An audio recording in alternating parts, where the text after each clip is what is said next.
October 2nd, Dark and Light Side, episode 168. Ito na naman tayo sa mga pinakamasayang bahagi. No? Dito ako nag-e-enjoy. sa dito. Oh, ito yun eh. Yung para bang nasa isang relasyon ka, nagtatalo, yo, 'di ba? Nagtatalo yung mga kagandahan, kabutihan, kasamaan, ayun. Kaya dito ako natutuwa sa ano na ito. Sa side na ito. Mm. Okay. Yung nagtatanong nga po pala tungkol sa cards ko. Yung ibang cards ko kasi hindi siya locally made. Nasa overseas galing. And then galing yung iba kasi binili ko talaga. Some of my collections binili ko talaga. And then yung iba naman regalo ng mga suki ko 10, 15 years ago. Binigay nila. Kaya yung iba, hindi ko pa talaga nabuksan. Hindi naman lahat-lahat eh. Okay. First, Three of Cups agad. Pangalawa,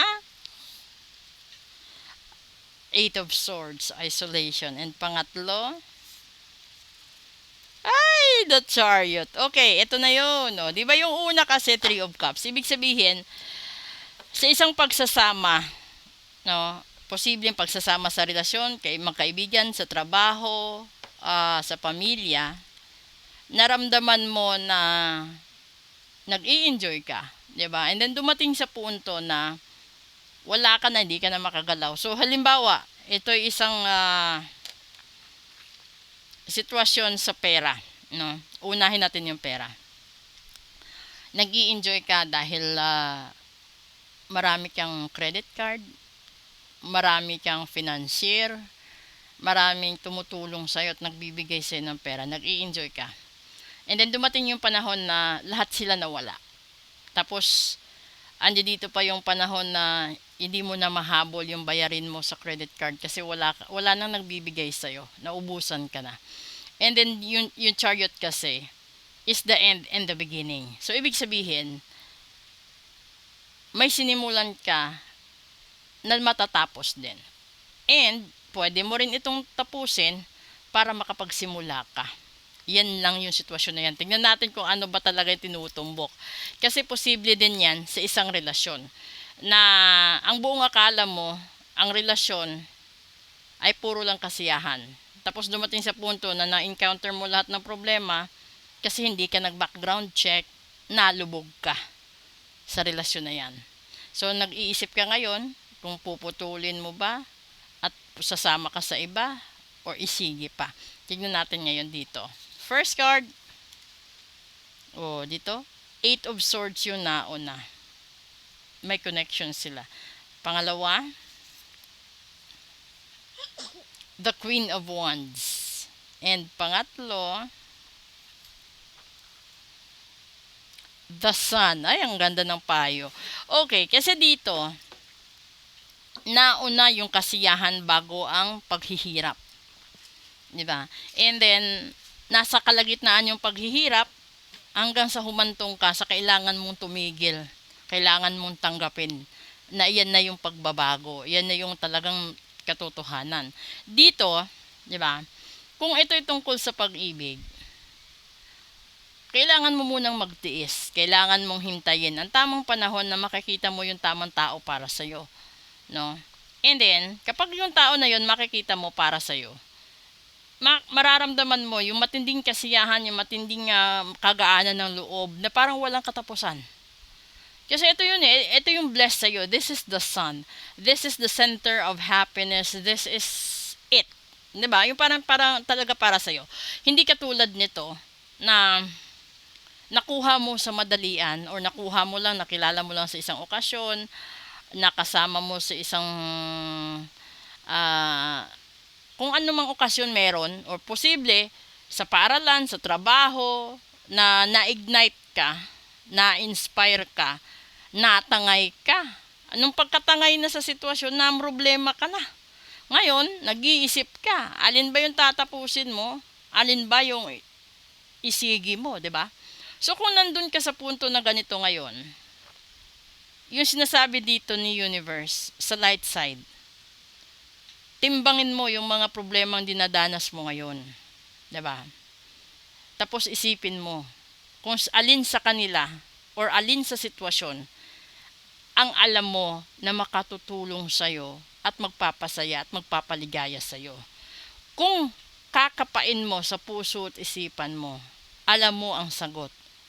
Para ngayon, makamtan mo itong kasiyahan na ito, makamtan mo yung peace of mind na ito, at fulfillment sa gusto mong mangyari sa buhay mo, tapusin mo ang kalungkutan at mag-proceed ka sa kasiyahan. Ganun lang yun. So, kahit anong gawin mo dyan, may masasaktan ka, may maiiwan ka. Ang mahalaga, nag-usap kayo ng masinsinan, na ipaliwanag mo ng mabuti, intindihin man niya o hindi, ang mahalaga na sabi mo. Kesa naman, hayaan mo siyang maghula habang buhay, di ba? Kasi kung hindi mo kaya, sabihin mo, pagod na ako, hindi ko na kaya, ganito, ganyan. Ganun lang yun. Kesa naman biglain mo yung tao na paglingon niya, wala ka na, di ba? Maliban ulit kung ito'y nagayuma. Kasi kung nagayuma, ay talagang hindi na niyan magpapaliwanag. Mawawala yan ng biglaan. Kung ito naman ay barang, pabalik-balik ka sa ospital, hindi ka rin gagaling. Kung ito naman ay isang negosyo, yung sa umpisa lang yung maganda. Yung sa kalagitnaan at hanggang dulo, patapon, no? Pasayang ng pasayang yung capital mo. Palubog ng palubog ang negosyo. Pati ikaw, tangay, di ba? So, nasa sayo na yun. Kung pipiliin mo, uunlad ka ba o lulubog ka ba? Nandun din yun sa isang relasyon. Kung ihahalin tulad mo rin ito sa pag-aaral mo, di ba? Alin uunahin mo? Magtiis ka muna, magbanat ka ng buto, magsunog ka ng kilay, para makamtan mo ang pangarap mo at maging malaya ka sa gusto mong bilhin, sa gusto mong makamtan. Kumpara dito, uunahin mo yung pag-i-enjoy, tapos malipas yung panahon, tatanda ka, hindi ka na makakapagtapos kasi yung nagbibigay sa iyo ng sustento, wala na. Minsan patay na, minsan wala na rin ibubuga, 'di ba? Kasi yung swerte sa tao, hindi swerte 'yan. Nakaakibat sa kalusugan 'yan. Ngayon, papaano kung yung breadwinner mo na stroke? O papaano ngayon kung yung sponsor mo natigik, 'di ba? Kasi habang meron pa, tiis ka muna. Darating din ang tamang panahon at pagkakataon para sa'yo. At pag dumating na yung panahon na yun, tsaka mo enjoy buhay mo. Kasi wala namang pinipiling edad yung pag-ibig. Walang pinipiling edad kung gusto mong mag-tour around the world. Wala. Nasa sayo yon. So ngayon, dito sinasabi, magbanat ka muna ng buto. Magsunog ka ng kilay sa pag-aaral mo. Huwag muna mag-enjoy. Kasi yung perang ginagamit mo, hindi sa'yo. Pera ng magulang mo, pera ng mga kapatid mo, pera ng mga sponsors mo. So habang nandyan pa sila, grab the opportunity, strike while the iron is hot, and then at the end, enjoy everything. Kasi wala namang magnanakaw niyan kung sarili mong pera eh. You just have to enjoy it. It's your own money eh. 'Di ba? Ganun din sa isang relasyon. Antayin mo yung tamang tao para sa'yo. At kung ikaw sa tingin mo, yung natagpuan mo na yung tamang tao at sinayang mo bigla, kung gusto mong balikan, balikan mo habang may panahon pa, bago masayang ang pagkakataon. Okay? So proceed tayo sa Real Talk 101. Thank you!